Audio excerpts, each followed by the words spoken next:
Hi, welcome back to Genius Lounge. I'm your host, Matt Troutman. Genius Lounge is a series of videos that helps you get the most out of the technology that you already have. If you enjoy this video, please visit geniuslounge.com to find more videos just like this one. So we all know that backups are super important, and if you didn't know that, that one was a freebie. So here's the question: how do you back up? That's what I thought. So today we're going to dive into how to back up your phone using iCloud backups. The backups that your phone makes to iCloud are complete backups, and it backs up your applications, any preferences that you might have, and any documents that you might have that goes along with those. This also provides a great way to upgrade to a new phone. All you have to do is provide your iCloud credentials, and your applications and settings and all of that information comes over to your phone, so it's customized just how you like it, and it feels very familiar. So let's go ahead and get started, and we're going to turn on our iCloud backups. I'm going to pick up my phone, and I'm going to go ahead and I'm going to open up the Settings application.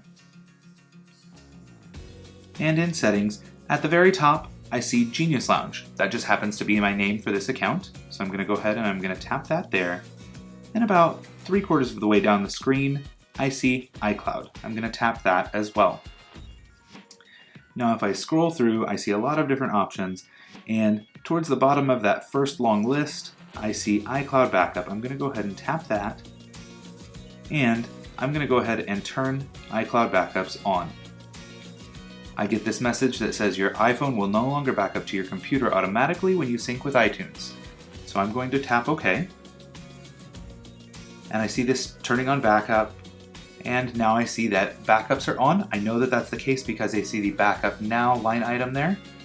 And backups will occur on my iPhone automatically when my phone is connected to power, locked, and it's connected to Wi-Fi. Usually that sequence of events happens overnight, so you'll probably never even notice that backups are happening unless you come in here to check. So that's an overview of how to back up your phone to iCloud. If you enjoyed this video, please give us a thumbs up down below, share this video with your friends and family, and if you want to get videos like this in the future, subscribe to our channel, and then if you click that little bell, you'll get notifications as soon as we post new videos. Thank you so much for joining us. My name's Matt, and I'll see you next time on Genius Lounge.